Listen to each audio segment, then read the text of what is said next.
Commissioner Aiden Silva, Here, and I'm calling in from Ann Arbor. Councilmember Elizabeth Nelson, Hi, here from Ann Arbor. Councilmember Travis Medina, Here in Ann Arbor. Commissioner Diana Cass, You're muted. You're muted. Here from Plymouth. okay. Commissioner Pamela Dent, Here from Ypsilanti. Commissioner Judith Garber, Commissioner Linda Winkler, Here from Ann Arbor. Commissioner Diddle Doss, Commissioner Aisha Gassi Edwin, I saw her a minute ago. and hold on, and Leslie Steinbach Shear. I'm I see a here few more from people Ann Arbor. coming in. Hold Yeah, on. we have Dilip and Aisha in the attendees side. And Kita, actually. Okay. Oh, and Kita, so, okay. I see them. I'm gonna let them in now. Okay, I see these hands raised. Okay, how's everyone? Okay, Commissioner Keita Cowan, Hi, where are you calling from or visiting our meeting from? Ann Arbor, Michigan.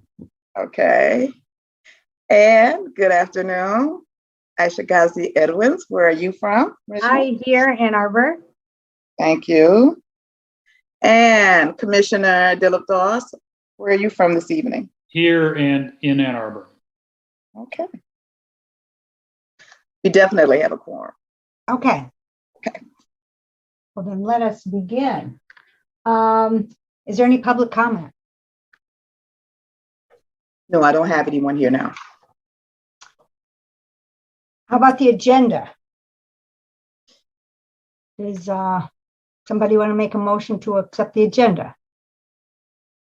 I move to accept the agenda as written. I second. Discussion? No discussion? All in favor?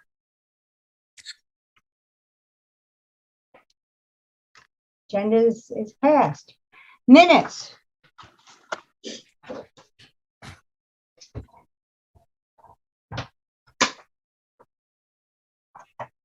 Do we have a motion to accept the minutes from the October meeting? From the September meeting. August meeting. September. I hope. I motion to. Does it I say motion August? to. Yes. You didn't have a meeting in September, you just had the retreat. The retreat, well, that's what the minutes are. No, you We have August. accepted, didn't we accept the minutes at the August meeting? Not at the retreat. At the retreat? Oh, so we have to accept both of them. I forgot about that. Do we have I that? motion to accept the August minutes. Okay. Second. Discussion? All in favor? Aye. Aye. Accept the meeting, that is passed. How about accepting the meeting minutes for the retreat? I motion to accept the minutes for the September retreat. Second. Any discussion? All in favor? Aye. Retreat minutes are accepted. Okay. In that case, we will move on to reports on outside work. You've noticed that this kind of agenda has changed somewhat because of what we just talked about in the retreat. So we'll see how this goes. But we talked about wanting reports more from things that happen in the council and things that are happening in Ann Arbor that may affect us, that we're especially interested in. So I would like to just ask Elizabeth and Travis, council members Nelson and Medina, if there's anything from the council that we ought to know about or that would affect us particularly in the area. Yeah, I'm happy to jump in with kind of our two most substantial things that we're doing from a staffing perspective. Last night, we approved a contract for our interim city administrator to begin work on October 18th. That was unanimous, and I think we're all really excited about that. And then we are also in the process of interviewing a finalist for the city attorney position as well. And so we have two pretty sizable staff positions that we're handling right now that are pretty big. Elizabeth, I don't know if you have other things you want to add. Well, we're actually investigating a complaint from the human resources director.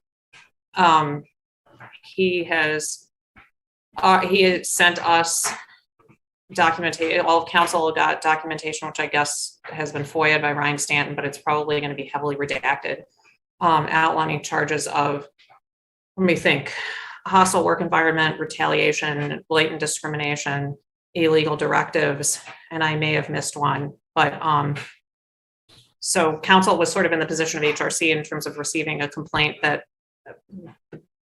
our HR director was sort of pleading with us to respond to.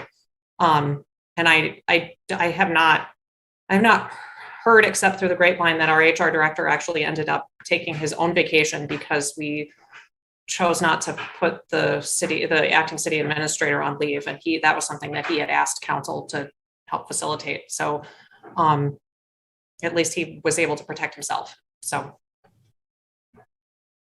okay. Yikes.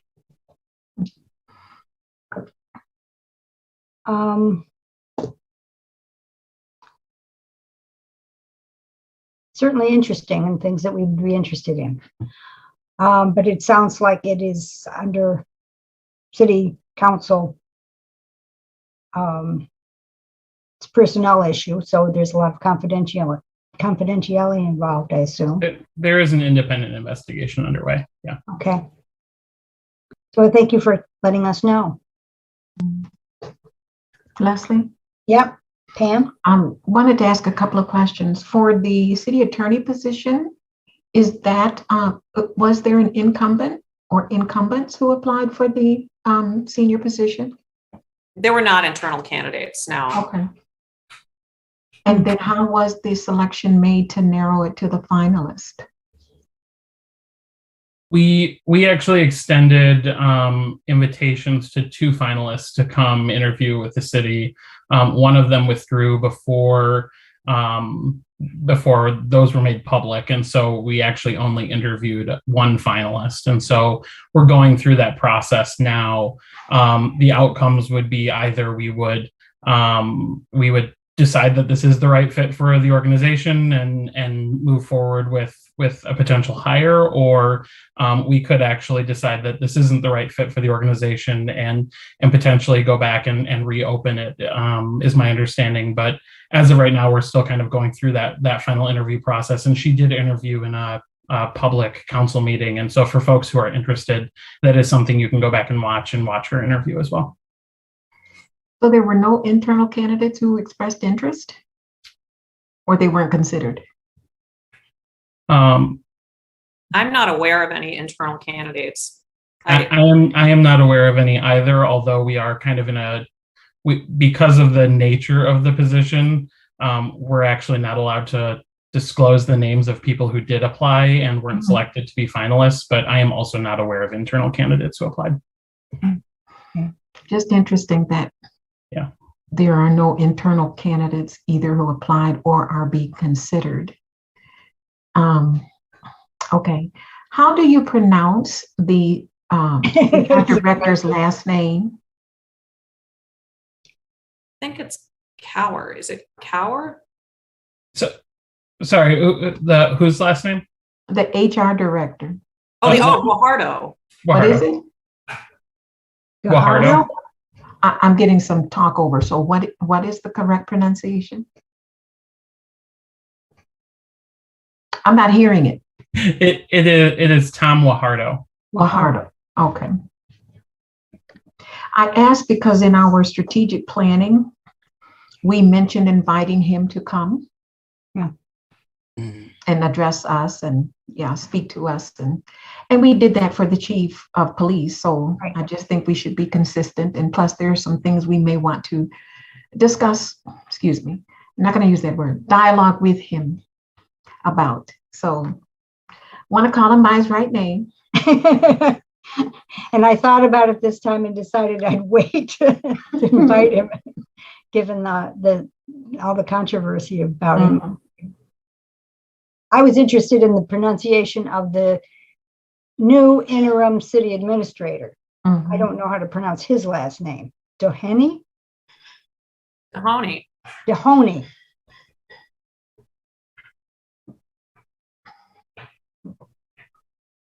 Okay.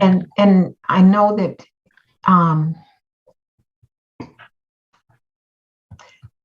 so my understanding, and I think this was made, well, maybe it wasn't made public, but what is actually happening with that position? My understanding, based on what you said, Travis, is that they're going to extend to him an offer, but is it like a temporary position, or how is that working? We decided to move forward with hiring an interim administrator, and so it's the period ended up being an 11-month term with an extension for it, or with a possibility for an extension for up to 15 months. And so it is an interim position. I think that, I've already heard members of council potentially express interest in inviting him to apply for the long-term position, obviously if things over the next year go well. But I think that was kind of an intentional decision that was made just to hopefully bring in an outside perspective, and also maybe allow somebody to kind of come in and, often interims are brought in when you have an organization that has had some turmoil, and it allows them to kind of take an outside look and maybe make some difficult decisions that somebody who internal or who is planning on keeping the job long term might not be able to make. Whether or not that proves to be the case, I think will be up to him as to whether or not he thinks that there are big changes that need to be made and that he wouldn't want to apply again or something like that. But we are starting with an interim position. I do not believe there's anything in the contract that would preclude him from reapplying for the permanent position. And you're talking about the city administrator's position. Yes. And the complaint that just came through was for the director of human resources. It was from the director of human resources Against the acting city administrator. The acting city administrator, who prior to being acting was assistant. When Mr. Doheny comes in, the person who has these multiple complaints filed against him will not be directly under council, but will be directly under Mr. Doheny. And so this investigation will be resolved, and the person will have more recourse than simply pleading with city council, because at that point we will have a city administrator who is sort of the top of the pyramid with all staff underneath him.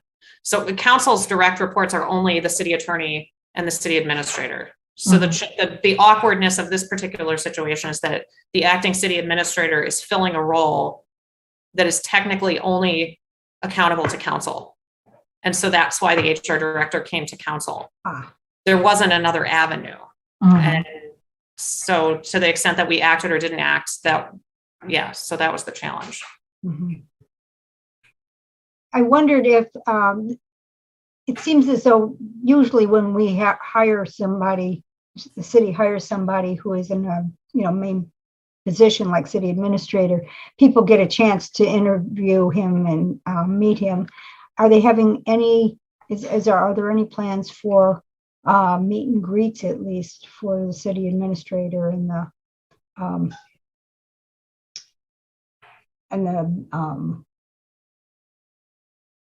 I guess it's just the city administrator at this point. I think that's probably all to be determined once he gets here. He's not actually in Ann Arbor yet. Yeah. He'll be relocating from Phoenix, and but normally, I think under normal circumstances, when we hired the the previous city administrator, there was kind of more of that public opportunity. Right. Even then, there was a lot of discussion about how to facilitate that, knowing that, in some cases in the past, those high profile positions have had kind of in-person meet and greets where folks can come and mingle and be more informal. And that's not something that could really be accomplished through Zoom. And so my guess is that while we did not do that for this interim process, when we are looking to hire a permanent administrator, that something more similar to that might happen again. Yeah. And the same thing for the replacement for city attorney? That I don't believe so. I mean, I think you can certainly, I think, watch the interview that happened. And if you have thoughts, I think reach out. But I don't believe that there are plans currently for like a meet and greet or anything like that. Okay. And then, yeah. Okay. So we move on to the next report. Something, do we need an update for facial recognition? Is anything that happening with that? Because that is a subcommittee we're interested in. Yeah, absolutely. So currently we are in the process of submitting our individual feedback to Ms. Slay, I'll say. And I initially just sent mine off as well, because again, there were some fundamental differences in terms of what we would like to see in a proposed ordinance. I'm more than happy to pass along my thoughts to anybody individually as well. We can feel free to connect outside of this meeting. But yeah, I am hopeful, and Travis can of course attest this as well, that we see some serious movement in the coming weeks, particularly as we've just submitted our feedback as well at an individual level. So they're thinking that there's going to be a product of this subcommittee, which is a proposed ordinance. Is that where that is the goal? Yeah. So we've seen a draft. I think committee members kind of expressed, or commission members expressed their thoughts during the meeting, and then we actually I spoke with Attorney Slay today, and she actually hadn't received any formal feedback from folks, and so I sent out the reminder. Aiden, I think, is the first one to jump on that and to start providing feedback, and so she's kind of, I think, in order to make sure that she has the direction from the working group, rather than trying to facilitate based on the comments that were made in the meeting and might be in different directions, rather than having, another round where we would have to go back to the drawing board. I think she's hoping to get everyone's feedback consolidated. Mm-hmm. When you're ready, when you feel like you're done, would it make sense to let us see it also? Is that input? Would that input be useful to you? I imagine that would be the next step after the working group feels like it's complete, because it's a joint working group between HRC and ICPOC. I imagine the full bodies of both will also probably review it and recommend whether or not council should move forward. Good. I should add a note as well. I'm very eager for this group to see it. So this is a top priority for me, and this is something that I very much hope to get to you as soon as possible. Thank you. Any other questions for this group? Let's talk about some of the projects that we're doing, sort of in the background, that people ought to know about. The first one is trespass. It's probably the oldest thing that's been on our plate. And this came about as a result of some complaints that we'd received from people who felt like they were trespassed unfairly. And that the more we looked at it, the more we questioned whether this was respecting human rights of people, because it was there weren't that many things in the law itself that constrained or guided police activity. So we've been working on it a long time. It came out especially of an incident that happened in the Blake Transit Center years ago. And we've made a lot of changes, but this is the last piece we've been thinking about before we kind of handed over to ICPOC, which we thought was now that it exists, it may be more logical place for it. It has been hung up because the Human Rights Commission really wanted to change a few things, and there were some questions from people in ICPOC about whether this was good, whether the business community would be, whether the trespass would be as valuable for them. Sorry about my phone, but I can't mute if I'm talking. I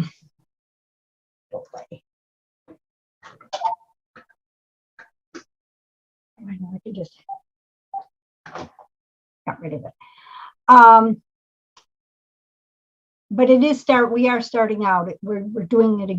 We've restarted it. We've solved some of the problems, and we've been meeting with ICPOC, and we've got some members here, Linda, Pam, Judah, and I, and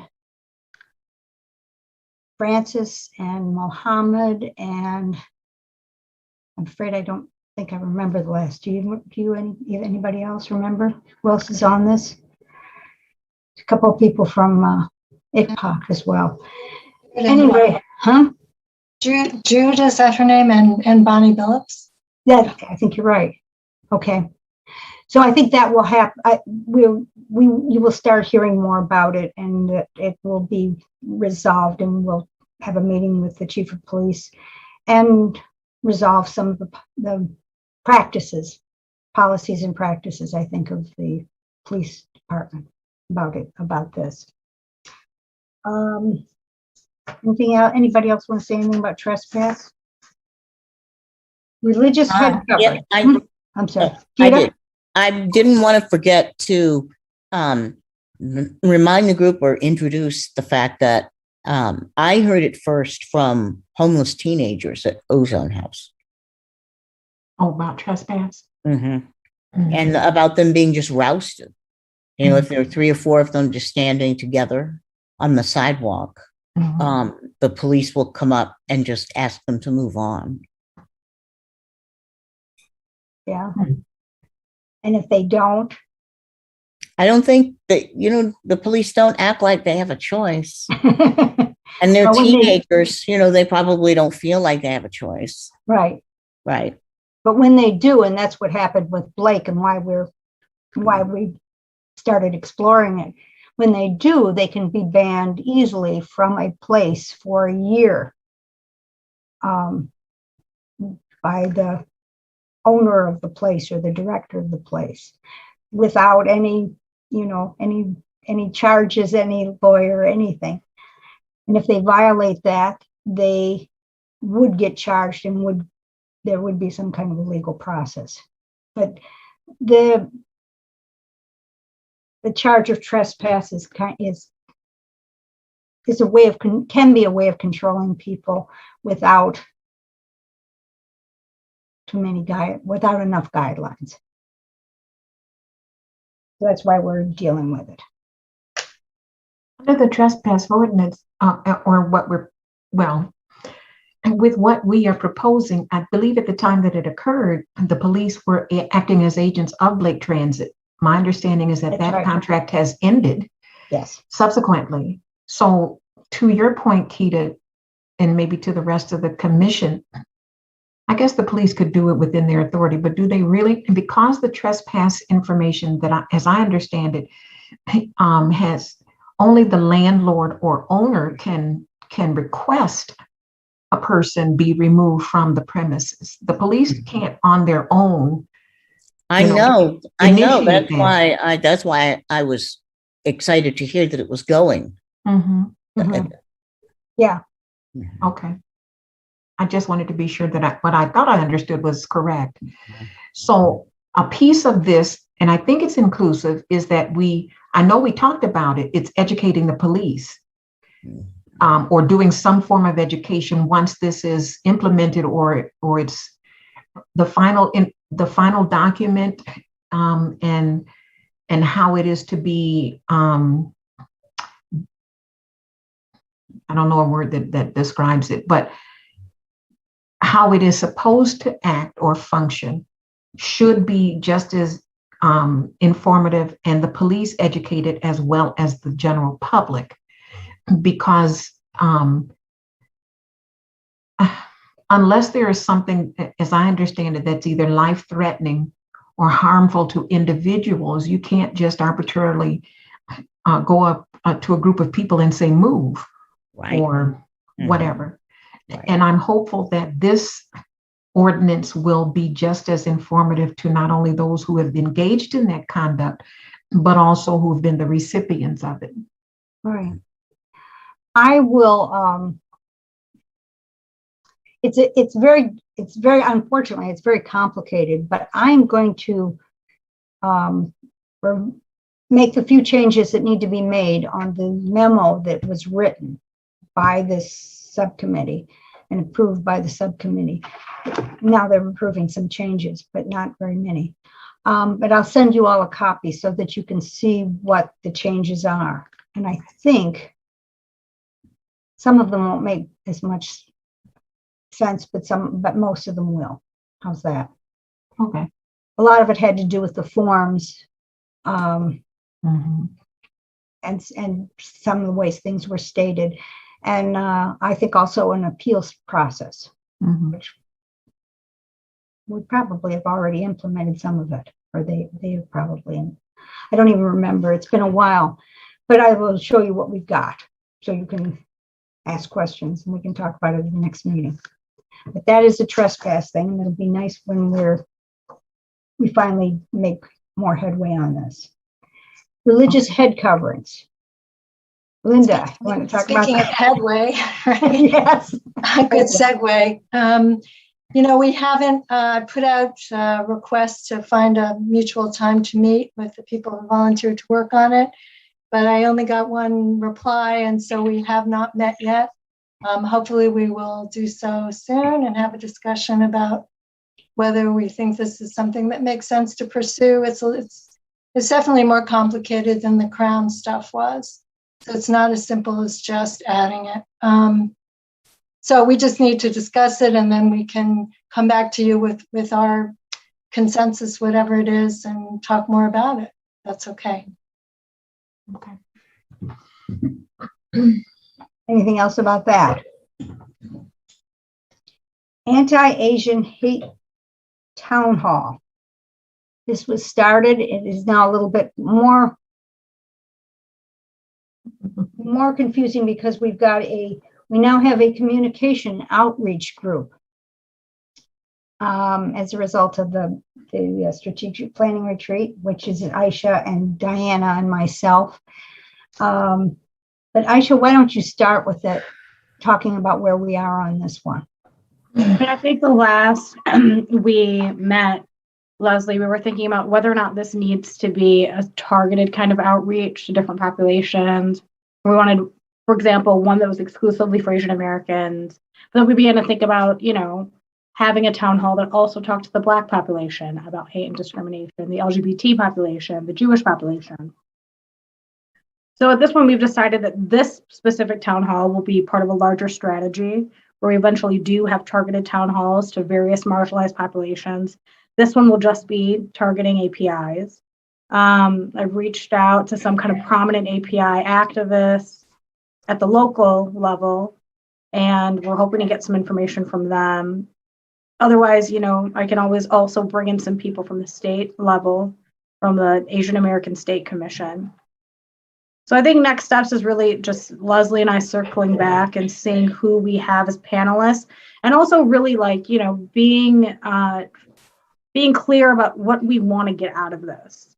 I think it's a good opportunity for us just to kind of have a listening session and say, this is who we are. This is what our commitment is, our charge is. This is how you file a complaint. What are some issues related to human rights or discrimination that you experience in Ann Arbor? Or what are your concerns about living here, and have some conversations around that. So this is right on target for communications, with a communication outreach. Questions for Diana? For Aisha?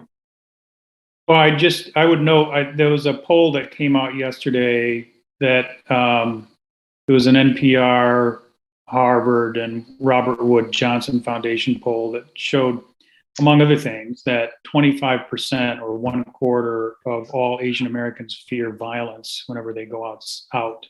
That's a significant chunk and of fear going on in that community. Yeah, that's important. If you could forward that to me, Dilip, that would be great. I will. I'll forward it to everybody. Thank you. Yeah. I mean, it's buried in the report with a lot of other interesting data. I'll send a note and say which page it's on. That'd be wonderful. Thank you. Thank you. Anything else about this? Good. So Diana, I'll circle back to you and Leslie, and we can talk about who do we want to invite, and then eventually what's the outreach strategy, the promotional strategy, I guess, right? But I guess we're not there yet, so Right. I'll let you know when I know. Dilip and Aiden, you were involved as we started this, and it kept mutating. But are you both still interested in this issue? Absolutely happy to help. Yes, please include me. Good. And I think this fits into our communication strategy because, correct me if I'm wrong, at our strategy session, then I think you came up with the idea of we just need to showcase in a more public way who we are and what we do, right? I think we talked about why don't we have commercials on CCTV or why don't at the start of our meetings we say, by the way, that HRC, is charged to do X, Y, and Z. If you ever have a complaint, please go here to file one. And then part of that outreach and communication strategy involved targeted town halls, marginalized communities. But so this is all part of a bigger kind of plan, right, which Diana, we can talk about, maybe drafting up some language that can be read at the start of the next meeting, hopefully. Okay. Sure. Yeah. That would be good for everybody. For us, we'll get more information. For people who will be happy to be recognized and heard. Yeah.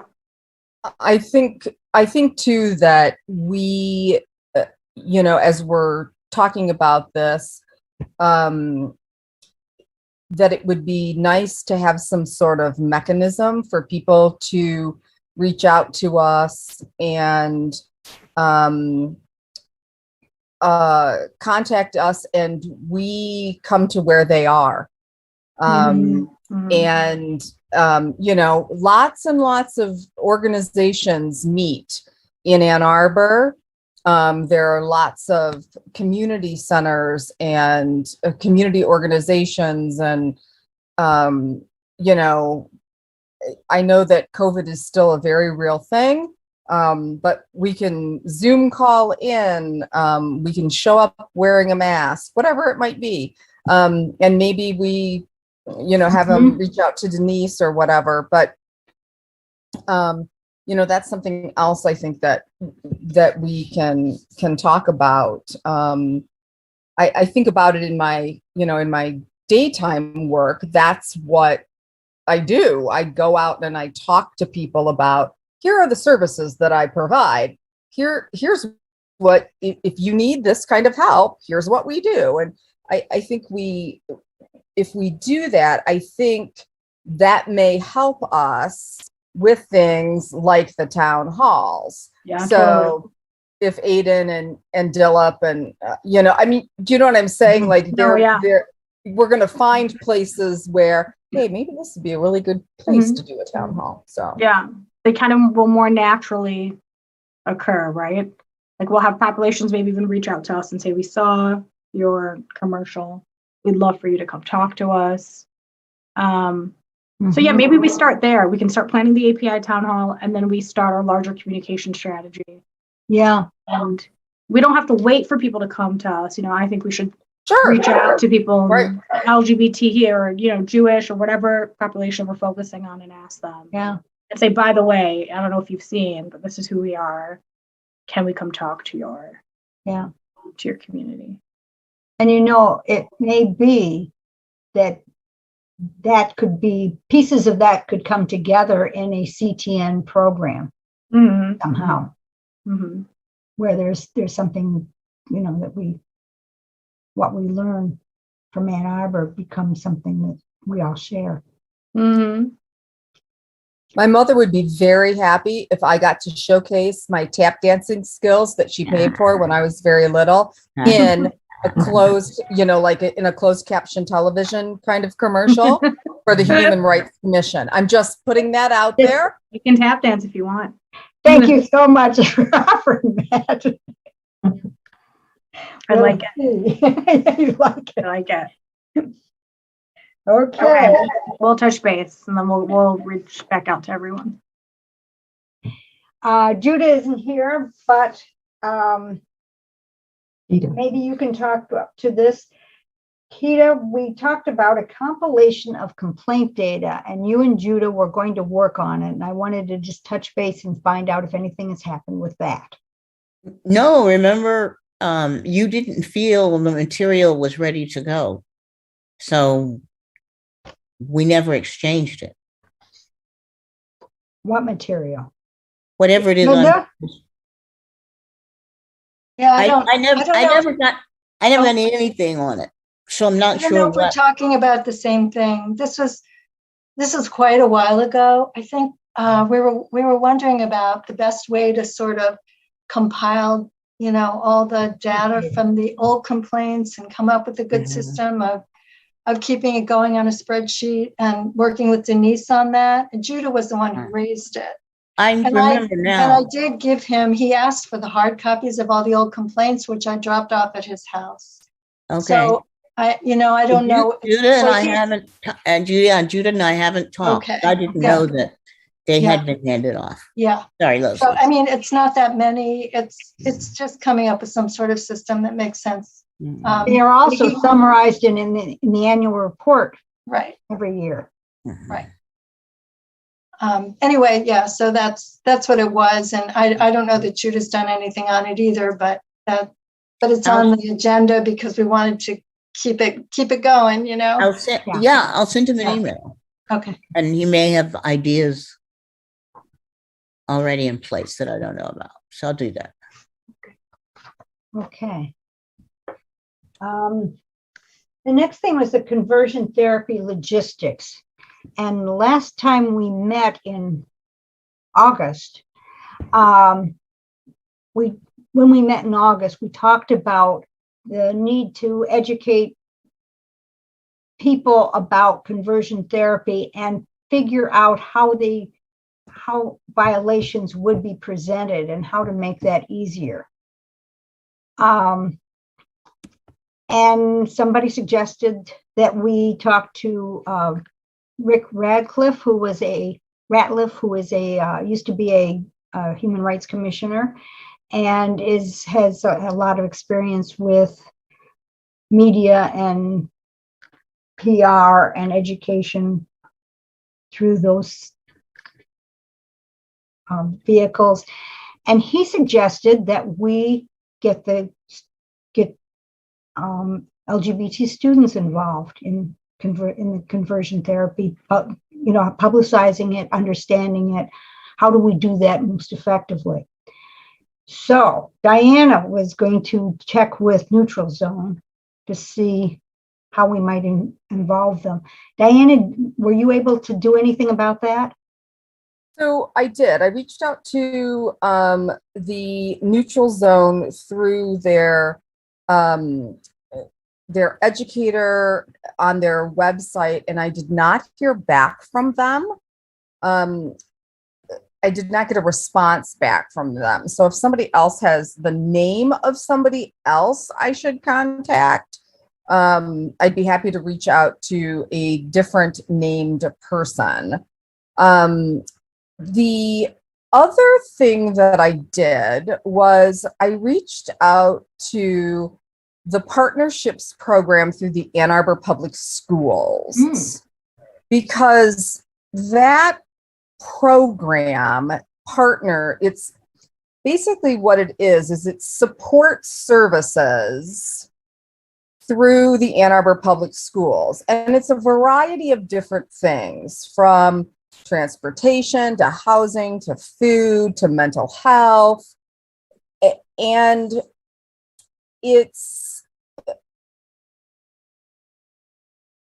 I haven't talked to anybody yet. They haven't responded back to me. But it's not necessarily invasive, but what I was hoping was that we might be able to be connected as a resource for students and families, meaning we would become a link on the Ann Arbor Public Schools website so that they could click a link and they would be connected to the HRC website. And it doesn't even have to be limited to conversion therapy. It could just be a link to the Human Rights Commission.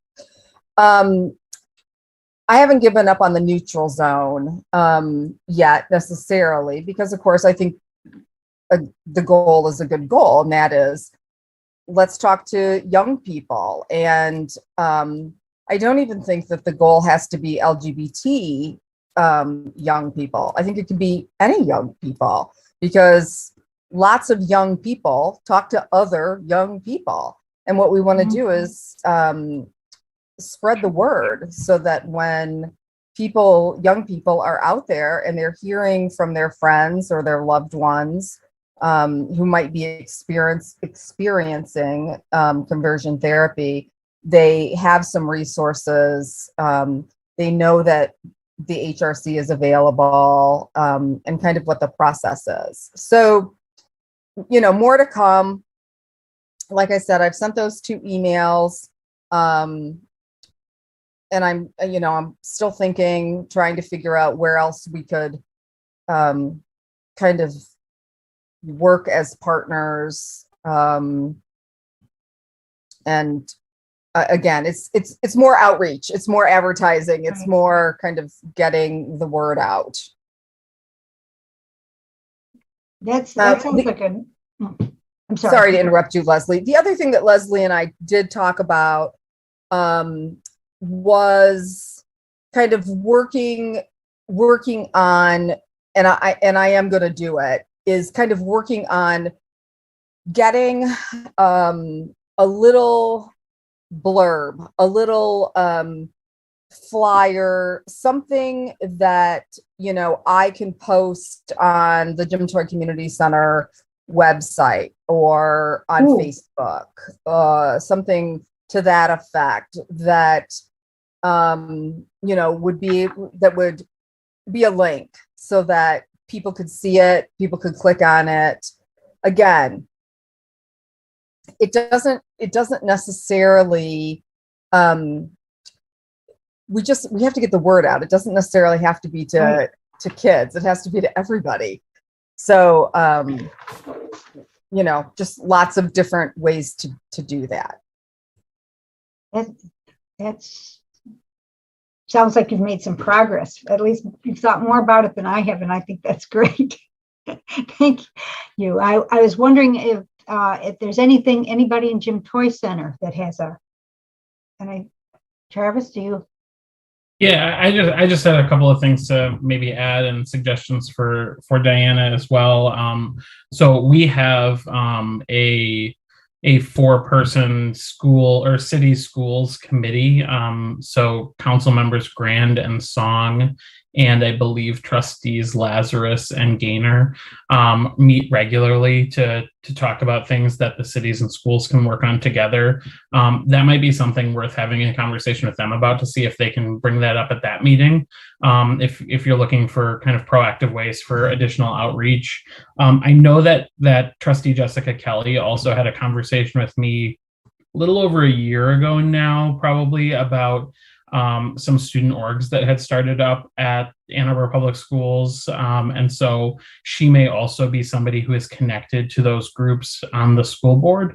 And so she might be a resource as well.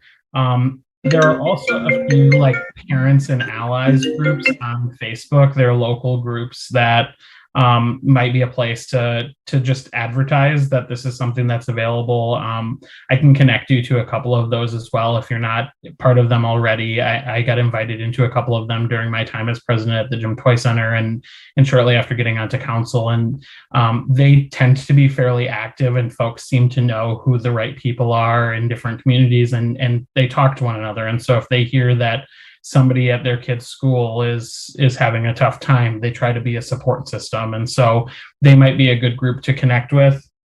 And then just at Neutral Zone, I missed who you said you reached out to. Did you say the name of the person you reached out to? I did not. It was Okay. the person who's kind of it's a gentleman who's listed as like their education coordinator on their website. So my suggestion, the people that I've worked most closely with over the years have both been Lori, the director, and then Amy Milligan, who's their fundraiser. But they also, I believe, have a Riot Youth coordinator or somebody that's their staff person. And Riot Youth is like the LGBTQ student group. And so they may be the best person to connect with. And I know that the youth are kind of lead that as well. Obviously, they're an organization that brings youth into kind of leadership roles. But the center I don't know the student leaders or the youth leaders of Riot Youth anymore, because obviously it's been a few years since we've engaged with them in person through the Jim Toy Center. But they used to at least have a coordinator. Yeah. And so if you can find the Riot Youth coordinator on their website, I think it's a woman. I think she would be the right person to go with. Okay. Thank you. Gotcha. Thanks. Good. Yeah, of course. Anything else on this? Leslie? Yeah. I just had one question. Yeah. I think we may have talked about this, but do we have any idea when a new ordinance is passed where the enforcing body is the police department? Do we have any sense that the police are aware that this new ordinance is passed, and is there any sort of training for people in the event that somebody does come to them with this complaint? You know what? That's a good. I don't have any sense that they know. Travis, do you think that somehow that would be? I think they are certainly aware. I actually have a meeting with the chief and 2 deputy chiefs later this week, and so I can ask them what the process would be if they received a complaint on this. Okay, great. Mm-hmm. Good, thanks. We may want to meet with them at some point and, talk about how they might do it.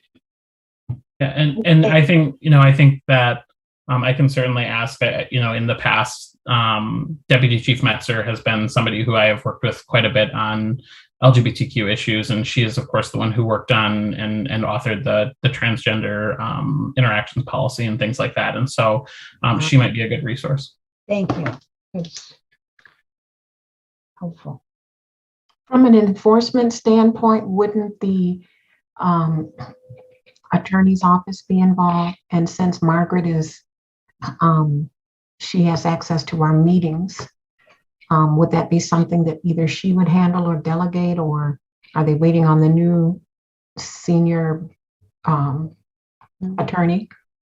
I don't know how that would work. In this case, if it's an actual enforcement case, it would probably get looped through Attorney Slay, because she's the prosecutor for the city.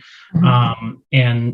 And to answer your second question, nothing is on hold waiting for the current city attorney is still in his position for a while, and the staff I think actually would be able to function if there were a break, but no, that is not on hold for sure. I think it would be wise for us to just look into those things. Just because I know there are a lot of ordinances out there, and they are not known by everybody, and we care about these, so we want to educate. I was surprised. I'll tell you, it's been interesting to see how long it takes the word to get out. For example, for the Fair Chance Housing Ordinance and the Source of Income Ordinance, and how much promotion needs to be done to educate people. So I assume that's the same thing is true for the conversion therapy. Any other comments about that? Let us then move on to complaints. We talked about summarizing complaints. We want to keep Leslie, I think you skipped one. I'm sorry to interrupt. Did Did I? you want to talk about the fair chance? chance Oh, housing. I'm sorry, of course. Yeah. And that's an Thank you. important one. Mhm. There is a, Linda, do you want to talk? Just say Well, what's I mean, wrong? on that, I can just tell you that I've been emailing Margaret Radabon in the city attorney's office to make sure that the city went ahead and did what the ordinance requires it to do, which is to send a letter to all registered landlords in the city of Ann Arbor, notifying them of the existence of the new fair chance access to housing ordinance. And they hadn't done it as of late August, and she did then, I think it's called something like Housing and Building Services, maybe department, something like that. They are in the process, if they haven't already, of composing and sending out a letter to all of those people. She did write me today saying she was waiting to hear back from them to see if the letter actually went out. But we're on it, and hopefully it will. And we know from a lawsuit that's now been filed against the city by landlords that a lot of landlords are very aware of its existence. Yes, and some are not. We have gotten some questions about people, for people who have asked and been told, no, we don't allow it, and do not admit that they know about this law. So again, we still have more work to do. And we also have some work helping the legal department compile their case, supporting us. And they're working very hard, and we're glad because we really care about this ordinance. We were told, by the way, by John Reiser and Margaret Radabaugh, that the resolution that we wrote supporting this was very helpful to them. And they use some of that in the case that they're going to present for the preliminary what is it called, Linda? Preliminary. Yeah, they're asking for a preliminary. The landlords are asking for an injunction to stop the law from being in effect until it can be thoroughly argued and decided. It's the suit is being brought in federal court. And they make constitutional arguments about it. If anybody wants to see the complaint, we have it. Happy to send it out. I would like to see it. Yeah. Okay, I sent it to you. But I can give it to you again. I did send it to you. Okay. It's just I astounding. can send it to everybody. No, it's good. Thank you. Yeah. And can we send them the preliminary report when we get it or not? You mean the answer that's filed? Yes. I mean, it's probably a matter of public record, so I assume so. If people want it, I can ask. We can check with John, but yeah, I think so. Sure. But they are doing a lot of work, and it looks like good work. They're getting some affidavits from people who have experienced housing in Ann Arbor and are returning maybe from incarceration or have a history that has prevented them from getting housing. And we're doing some help, but they're doing the big heavy lifting. In the meantime, it's still in effect, and we're still telling everybody that not renting to people any blanket. We will not rent to anybody with a criminal offense on the record is not legal. Complaints. If that's all.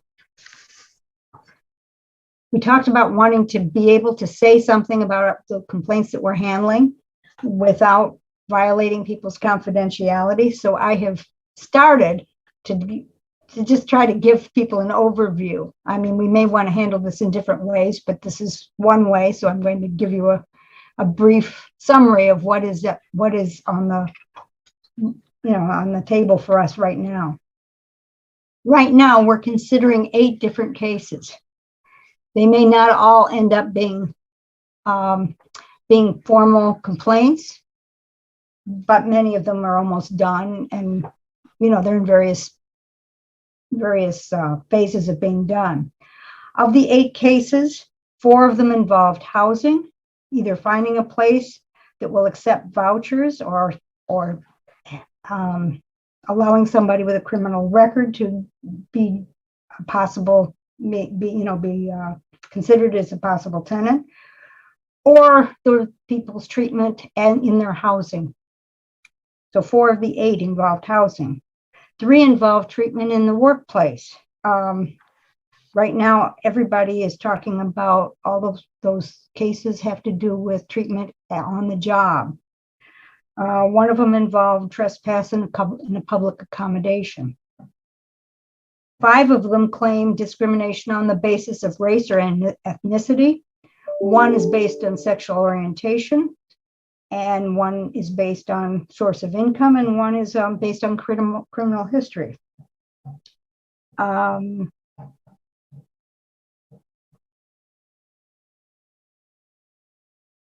think we've got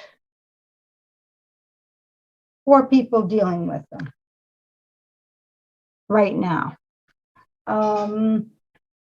Any questions about these that I can answer?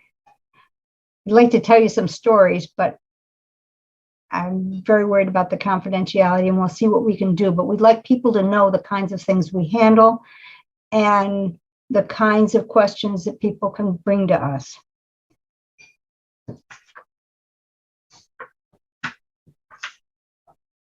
That there are no other questions. That deals with the ongoing HRC work. And the next thing we talk about is the annual report. You ready for that?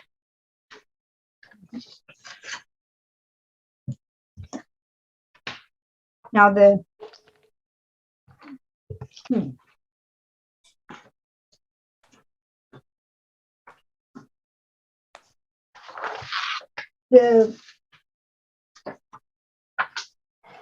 Ann Arbor code that mandates the Human Rights Commission requires that what we do is send a report to City Council every year on a couple different issues. So we send as long as we're writing part of it, we might as well write the whole thing. And so every year we send a report of a couple pages summarizing what we've done during the year. I sent you all a copy. I hope you've all read it. Are there any questions about what you've got as the annual report? This is actually in 2 parts. One part is the part that has just to do with the HRC. The second part has to do with the contractor,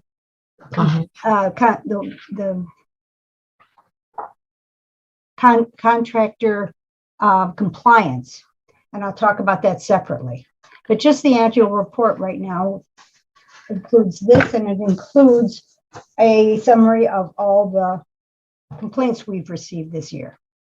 And this year, when I say this year, I mean 2020. It's really last year. Any comments, changes, thoughts on the annual report?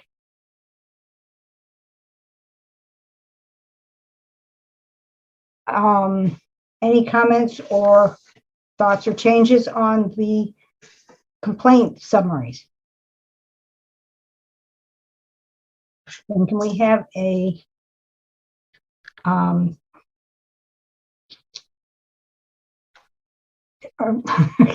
even figure a word. Somebody want to make a motion to approve? I want to thank you, Leslie, for putting this together. I know it's a lot of work, so I appreciate it. Thank you. And then I would also like to move that we accept and send to City Council this annual report and the list of complaints that's attached to it. Okay. I second. Second.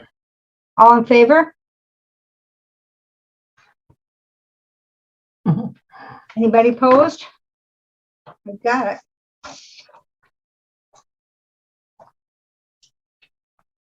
And let's move on to do some follow-up on the strategic plan and planning process that we did. I sent everybody a copy of my notes based on the flip charts that were written during the strategic planning meeting. And I hope you all went through them and starred anything that you wanted to talk about. Were there things you wanted to talk about? Things we wanted, I mean, some of these things are sort of half-baked ideas. Some of them are in place already and we're moving on them. But are there things that you think we still need to discuss on this? I have a question. Sure. Because remember, I could not attend more than the greeting.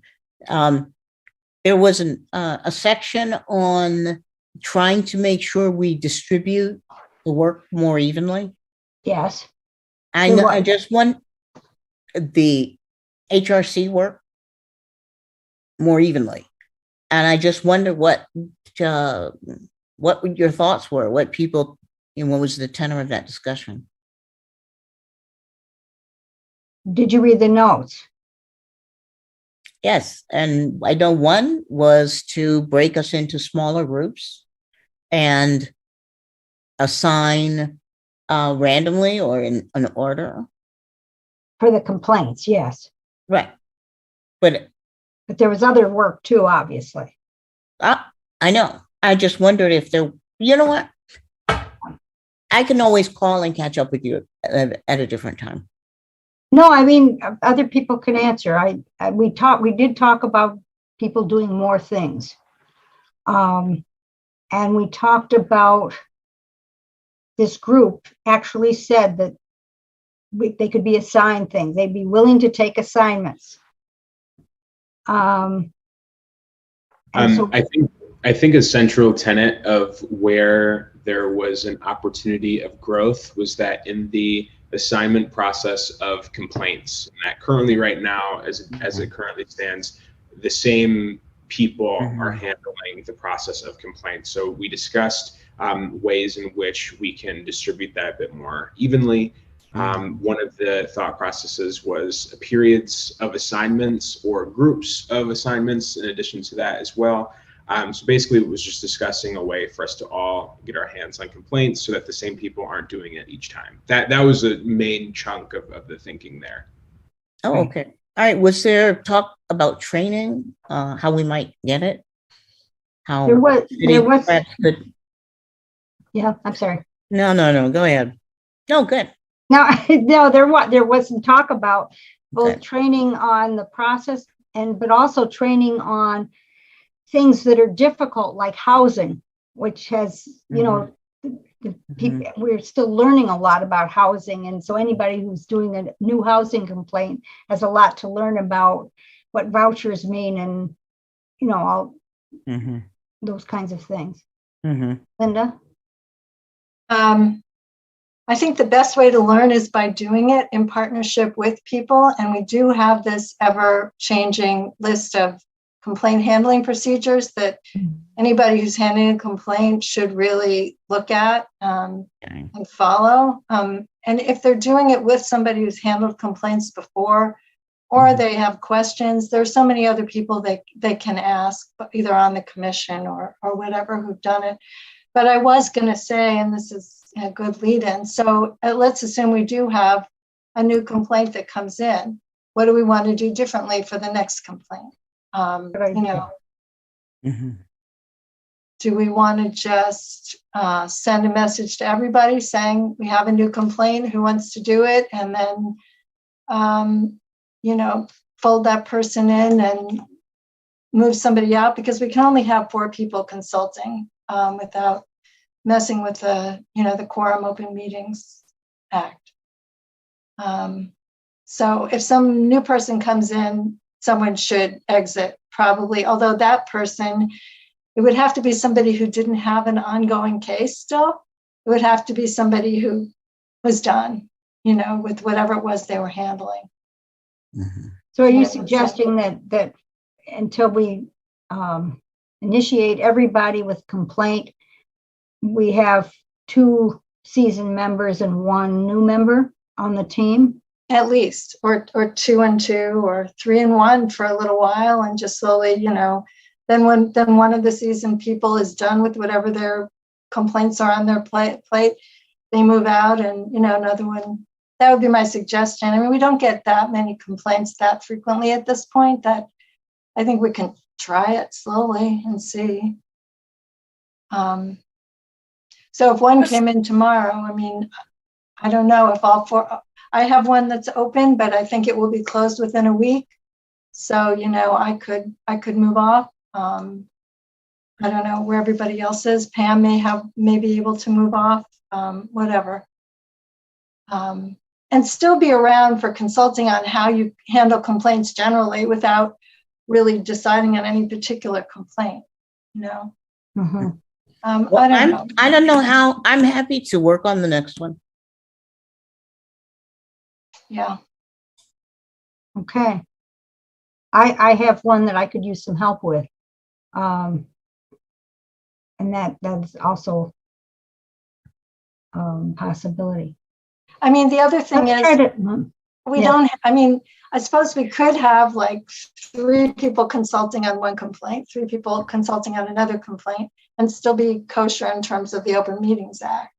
Mm-hmm. But if we do what we've been doing, which is whoever's doing complaints is consulting on all the complaints, then it wouldn't work to have more than 4 people. You know what I'm saying? So maybe I'm making it too complicated, but if somebody has some simple way of doing this, please say so. Yeah. It's a hard one because the complaints that we receive many of them some of them are more we have some things that are common, and the statistics make it sound like they're common. These are each one is very different from every other one, almost. And that means it's challenging. But are the people who have not worked with complaints comfortable with suddenly coming into a complaint that's partially done and just learning? Okay.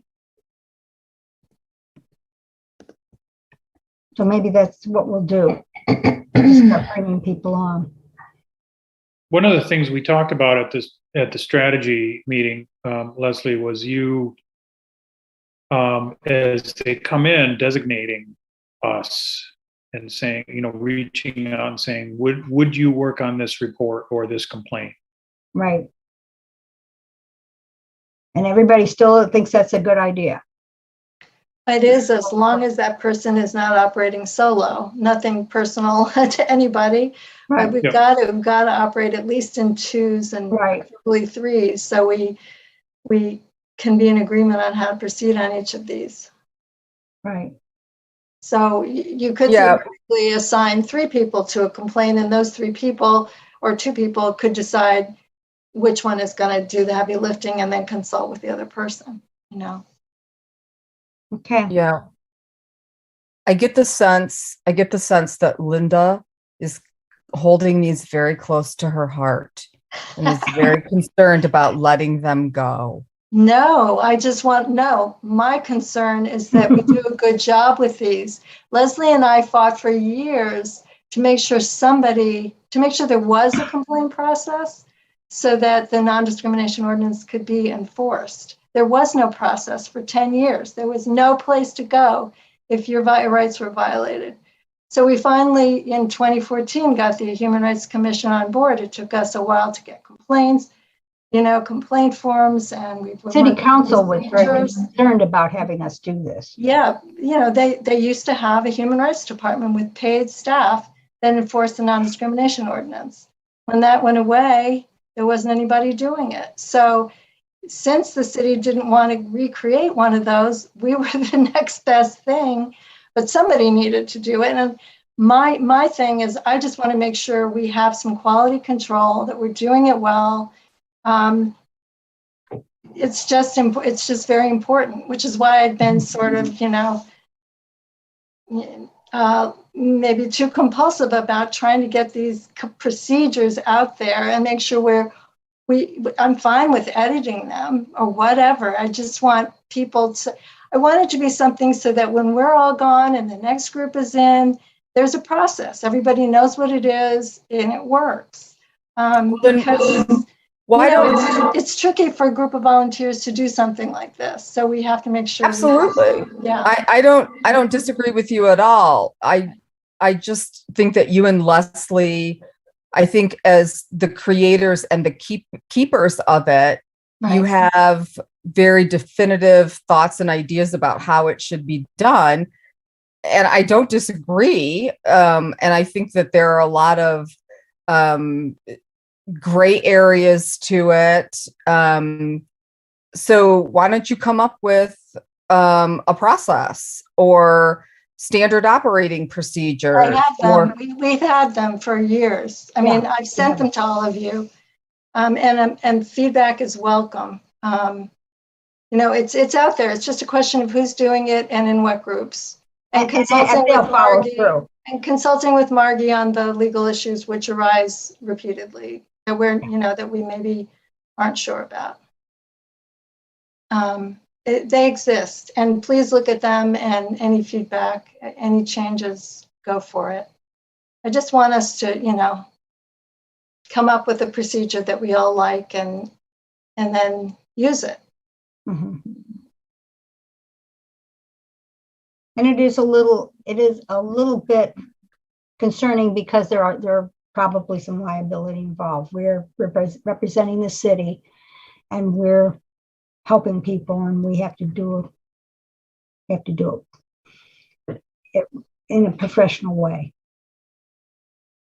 But I think this group has no problem doing that. But we do need to follow procedures. And actually, Linda and I, especially me, could follow procedures more closely. And that would be good too. So let's, I suspect we will have somebody, at least one of you, added on before the next meeting, because I think I will ask somebody to help me at least. And but I'm still not clear what the procedure is. So I think so what is the procedure then? Do you mean for bringing people on and off kind of thing, or how we handle them once we get them? Like the actual, No, what is the procedure for bringing people on and off? I don't know. Okay. I don't know. Right. I was thinking, since Philip said that I was supposed to do it, that I would just call somebody up and say, we're doing this, we've got this complaint. Are you interested in being part of it? Or I think the easiest practice for us to do moving forward is just to do it in terms of quarters or seasons. One quarter, we have 2 seasoned Human Rights Commission members and 1 not so seasoned. The next one, we just sort of rotate. That makes most sense for everybody's schedules. We don't have to shift back and forth. I just think that could be a practice. In theory it is, but in practice, some of these go on for many months. So then I suppose you could hand them off with instructions to the next group about where we are. But that gets a little tricky if you've developed some kind of relationship with people. But we can try it. We can certainly try that and see, Yeah. Would people like to be on, at least know that they could be on for 3 months and then not worry about it for the rest of the year? Or it'd have to be 3 months where you'd have to continue with anything you started, I think. But basically get an idea of 3 months. Is that what you'd like? If you could do it. I'm not sure we can do it, frankly, but I should add that that's just an idea as well. I do think it's the easiest one, but there's, again, always room for improvements we can add on or take away from that. Yeah. Yeah. one of our problems is that the people who've been on the team and know how to do it we can't all say, well, we've done it these 3 months now. We'll leave it to the rest of you. But Aiden was saying you have one person who's done it and you have 2 new people or 2. Yeah, we can try that. Let's try it. As long as, especially if there's just 3, then you could still have a 4th person out there who's maybe finishing up and still consulting with the other 3 or something. Okay. You just can't Is have that better 5. than our saying we have a position on a complaint that involves such and such? Which of you 3 people who haven't done anything before would be interested in being part of this? I mean, that's another way of doing it. No one seemed to. Do you understand what I'm saying? Could you repeat that, Leslie? I thought maybe that wasn't clear. For example, I've got something now that I think I'd like some help with. I could conceivably write to those of you who haven't been involved in complaining before and say, this is what this complaint is about. Who of you would like to be a part of this? I mean, that's another way of, instead of my saying, I think Aiden might be good for this one. I think perhaps as an intermediate step for us developing a plan to further get in other, perhaps less seasoned people with handling complaints, that might be a way to go, to just shoot out those emails and whoever is interested, hop on. And then if it's been 24, 48 hours, re-prompt them. And I'm sure one of us would hop on. But I think in the meantime, and following that, we should definitely continue working on our practice. Okay. I'm not sure I understand what you're saying. Now that I'm thinking about it. Are you saying? So I'm essentially just saying immediately, if you need guidance or assistance on something, by all means, please send out an email to the people who are less seasoned or have not taken any sort of case in this instance. While we're doing that, for future instances where there is a complaint, we should also be creating a process of moving forward. How is the process of who takes a case when implemented? Okay. In the Leslie? meantime, I will also Leslie, yeah, could I ask a question? absolutely. Okay. No, actually, it's a statement. I need to have some input into the period of time in which I'm going to help conduct an investigation. So for me, the season idea makes sense because, I will know to put that block of time aside. I see. Okay.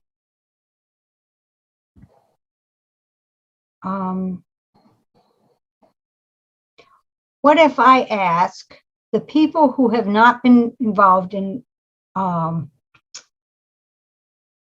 complaints process, what season they would be interested in? I'll give them 4 seasons or 3 seasons, something like that. And they can specify, and then I could call on the people and then we could bring them in that way. Would that make sense? For me personally, that would work, but I don't know if everybody else is sold on this idea. I think it's something that we should more extensively talk about. I really do think that immediately, for any guidance that you need, please send out an email and feel welcome to do so for whoever is immediately available, and we can plug them in that way. And then we can more, talk about this subject in a way that works for everybody. I just thought it would be simpler, since Leslie knows everybody and their experience level, for her to designate.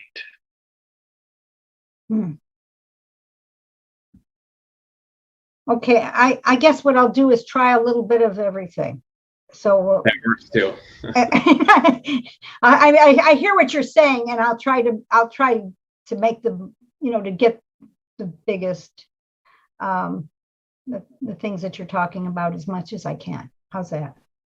We trust. Yeah, I'm pretty flexible. I can go with Aiden's way. I can go whatever. I like Kita. I guess I kind of like the idea of knowing that for 3 months, I'm focused.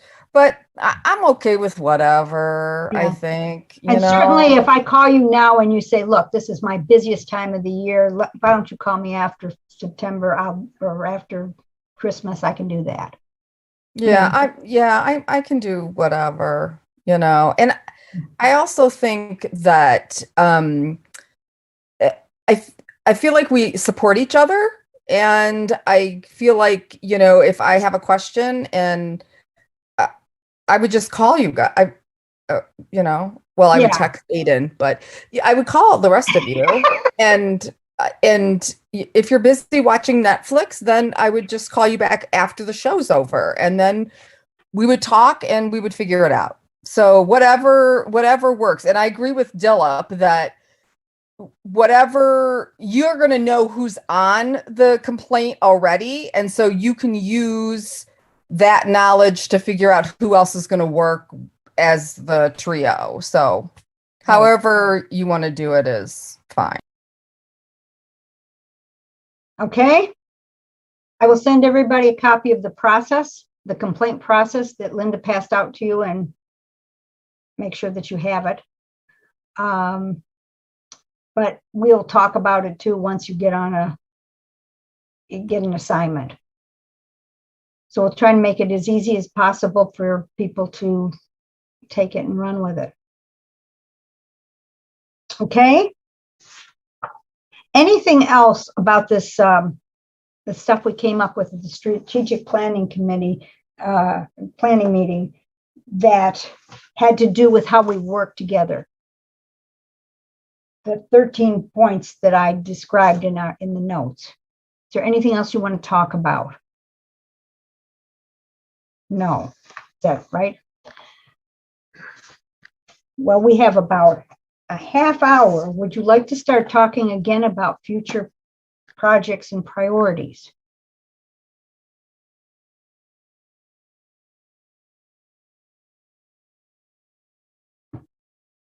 I had a couple possibilities for people to think about or to look at when they were doing that. If you remember, we had a questionnaire a couple months ago, and I sent you a copy of the tallying of the different ideas that people came up with and what they wanted to do.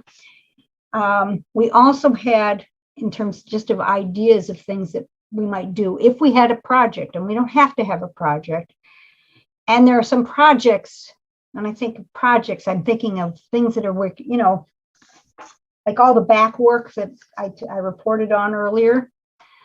This would be more of the back work, probably. People would work in subgroups, or they would work individually and come back to the group with pieces of the puzzle, because these are bigger issues. But other issues, other things we might consider focusing on have to do with the topics that we asked Aisha's class to do. We now have, as you know, I think 20 reports. Is that right? 10 reports, probably.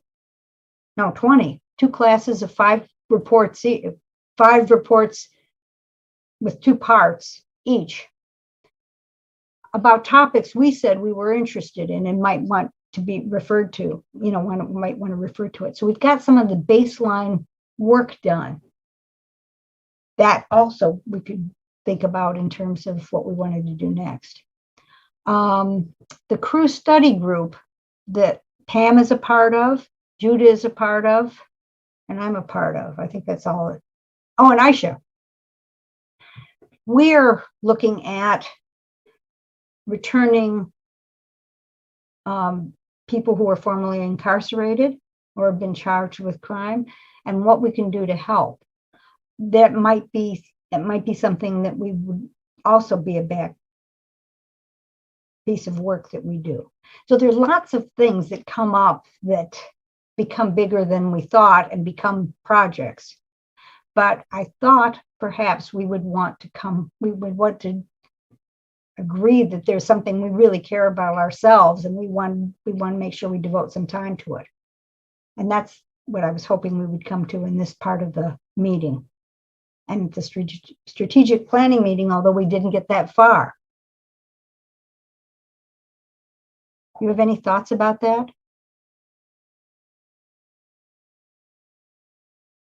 Or you just want to end the meeting now? We can do that too. You want to end the meeting now? It's okay. I mean, I do think that if we are serious about focusing on some of the city-related issues that we talked about, making sure that, you know, things are copacetic in the city from a human rights, non-discrimination point of view, that will take some work and some attention. The other issues, I mean, you know, we the housing work that Kita and Leslie and I started working on, and I mean, I'm interested still in taking part in that equity group that the planning department is trying to put together and include us in, because I think we can have hopefully some real impact on city policies and the planning process, making sure that to the extent possible, the new master plan, you know, undoes some of the old wrongs that we started looking into. So that's important to me. The equity analysis, I think, will move the way the city looks at those issues forward. Right. Yes. And we certainly need to be informed about that. And I mean, if you want, I can contact the woman who contacted us. As far as I know, there was only one meeting, right, that we were invited to. For the planning committee, yes, commission. Right, the equity committee of the planning department or something like that. Is that what it was? Something. I would like to attend the next meeting. Right. If there's been one, I don't know. So let me look into that and make sure that we're still included in anything that's happening. Okay. I did tell them that we wanted to be included, so, but I don't think I heard from them. It's been a long time. I haven't heard anything. Yeah. So things may come up. What did you think about, was it helpful to hear what was going on elsewhere? For example, in this meeting, to have an agenda item about council and about one of the subcommittees we know we were interested in. Was that part helpful? And maybe we can include, as things come up, we can include more as ways of looking at how it's an awful lot of change going on. A lot of people focusing on change. So maybe we should just wait and see and keep ourselves informed. Does that strike more of a bell? Okay. I want us to stay relevant and involved where we're needed and just informed if we're not. And have people have the opportunity to join things and report to us so that we just keep informed, stay informed. Is that fair? In that case, would you like to make a motion to adjourn? Or are there any comments that you want? I guess we have commissioner comments first. If people want to say something at the end of meetings. Leslie, just what are some action items that we may want to identify for our next meeting that we want to have a report back on? I know the facial recognition, I think, is one of them. You and I talked about for the contractor compliance report, the annual report. Well, I should do that. We should do that. Well, I didn't even send that. We can't do that yet. Yeah. Okay. And for those who may not know, annually Leslie and I have tasked ourselves with working with Colin. I can't think of his last name right now. He's the purchasing manager for the city. Mm-hmm. And together we get a listing of all of the contractors who do business with the city. At one point, pre-pandemic, Leslie and I took it upon ourselves to visit a couple of the contractors just to see if they had the NDO poster prominently displayed. I visited two places, I think Leslie did. Sadly, neither of them had it prominently displayed. Earlier in this meeting, Played it all. yeah, earlier in this meeting, you had indicated there was some pushback from the city attorney. That city attorney is retired, and Margaret Radabont, in a private conversation, expressed that she didn't have an objection to us visiting the contractors. So Leslie and I have said we're going to visit some contractors and see if they have it displayed, and include that because maybe not ironically, but not surprising, the purchasing manager who submits the report to city with our input, the report always states there's no violation. Well, they haven't verified it, so of course there's no violation. Just FYI. It's true. True. Okay, and you'll get that next month also, that report.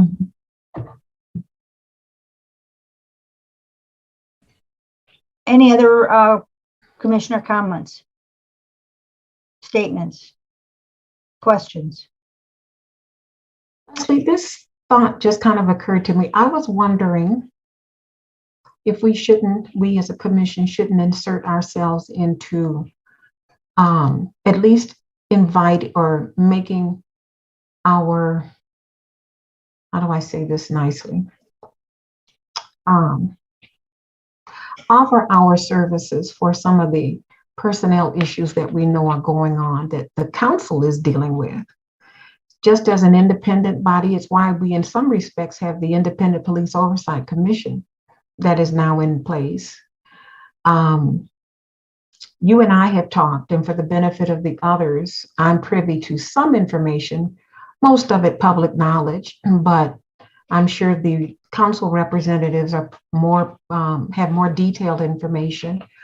But the city, with certain positions, the HR position, the city administrator, now we have the issue with the acting city administrator sustaining a complaint from the newly hired HR director. My thoughts, I'm thinking out loud here, are in offering our services to assist in those searches, if you will. It's a concern that I have had for some time with how the city tends to go about making selections of highly placed positions. I had this same conversation with John Fournier when the search firm identified 3 candidates to fill the police chief position.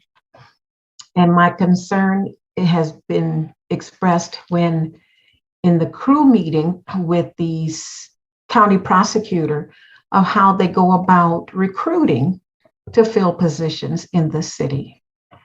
Kind of like not so much an oversight, but just input. All of us bring something to the table and we present with certain expertise. Not saying that there's anything wrong or amiss, but just offering our services saying, you might want to run that by us just to see what we would come up with that might assist you in making some decisions relative to these positions. I've long been a native of Ann Arbor, although I've moved away and lived in other cities and states. But I think I know Ann Arbor pretty well. And I've seen this council, the city itself, literally chew people up and spit them out. The police chief position is one of them. They've run through people like, you know, I won't even use an analogy. A lot of people have held that position. They've done the same thing with the administrators. Those of us who've been on this commission, we can probably count at least 3 or 4 that we know of who've held that position, and now they have yet another one. So I'm a little concerned with just how things are playing out. I'm just saying offering our services to assist the city towards success. And I'd like to do it even if no one else joins me. I agree. I think that it's very interesting. I also when Travis said that that it was, you know, that there was an independent investigation, I thought to myself, it's interesting that they would do an independent investigation when they have a human rights commission that investigates it. Our job is to investigate human rights, discrimination, complaints. That's our job. That's interesting. Yeah. And historically, what I've seen, whenever they call for an independent investigation, there usually is one person who is making that decision for that recommendation. In this case, I believe it's the current city attorney who made the recommendation to do the investigation when the Robin Wilkerson situation came about. Not that I have anything against Steve Postema, but he made the recommendation for the attorney that did the investigation. My personal opinion is that that should have gone outside. It should not have been anybody involved. It's done, but I'm just saying, I have worked, as many of you know, for governmental agencies, and it's no different than the police policing themselves. You absolutely do not need anybody who is directly or even indirectly involved doing these investigations. That taints it, in my opinion. And I'm speaking very strongly here because you have some connection. And I'm not saying that there's anything amiss or improper. I'm just saying that it has the appearance that it is not clean. And so to avoid even that assumption or allegation or thought, you should have an independent person that has no connection to anyone making that decision. Does anybody have problems with our making an offer that people could take or leave or do what they want with? I absolutely understand the inclination for us to make that offer. I'm not opposed to that by any means. I more so just want to hear from Travis or Elizabeth if they feel that that would be helpful, or just generally their perspective on us offering our assistance. Also, as just a note, I'm even unsure of what it would look like us offering our assistance. As somebody who's new on the Human Rights Commission, I'm unsure of like what that process would even look like or entail. So any perspective or insight is valued. I can imagine a lot of different ways that would be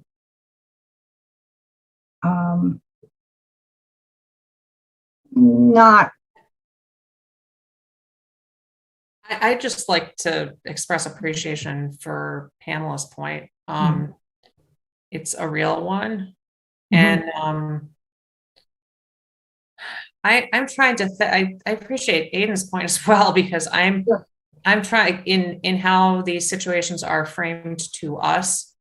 Quite frequently, it is less about the perspective or the independence, or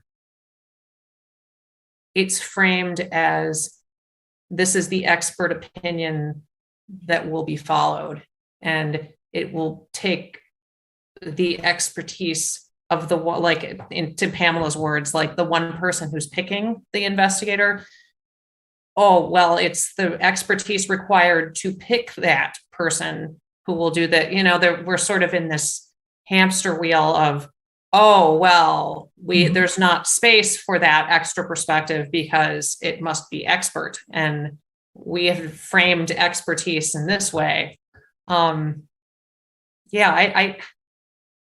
I can sort of predict or imagine how an offer like this would be received. And it's tricky.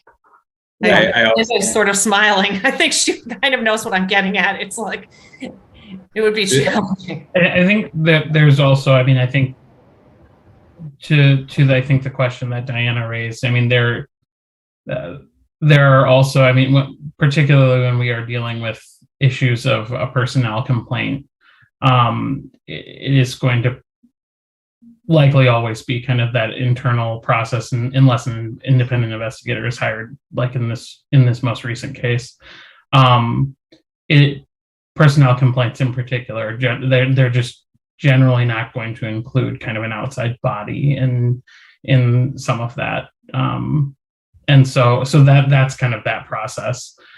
I think you can certainly, make the offer. I don't know. I agree with Aiden. I'm not entirely sure what that would look like. And so I think depending on what it is that you're hoping to provide assistance on and things like that, I think there are certainly ways that we can do a better job of, to your point, about kind of the hiring process and things like that. I think there are better ways for us to do public engagement around some of these bigger pieces. And I think that can include, inviting commissioners and things like that to these opportunities to meet folks and provide feedback as well. I know that during the last administrator search, before I was on council, I was asked to be on a community panel.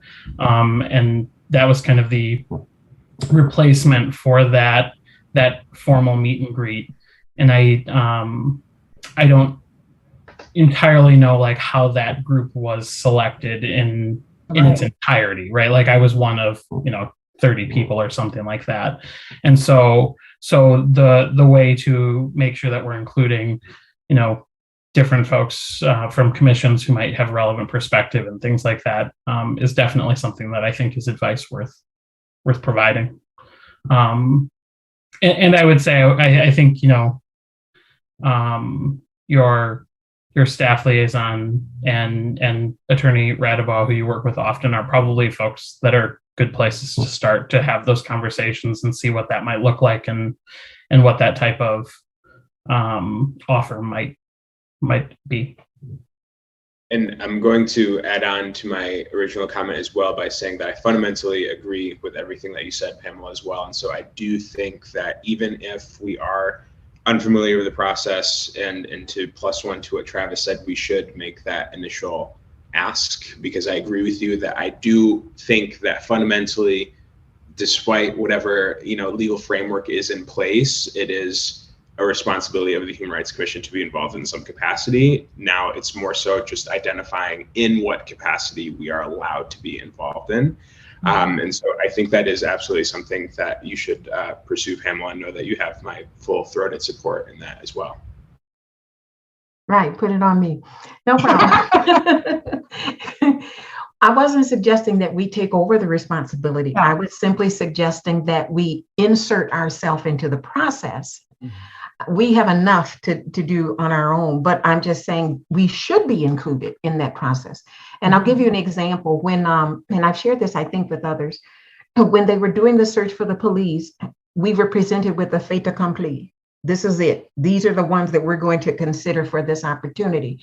And I asked John Fournier, I think Howard was gone by this time, Howard Lazarus, the former administrator.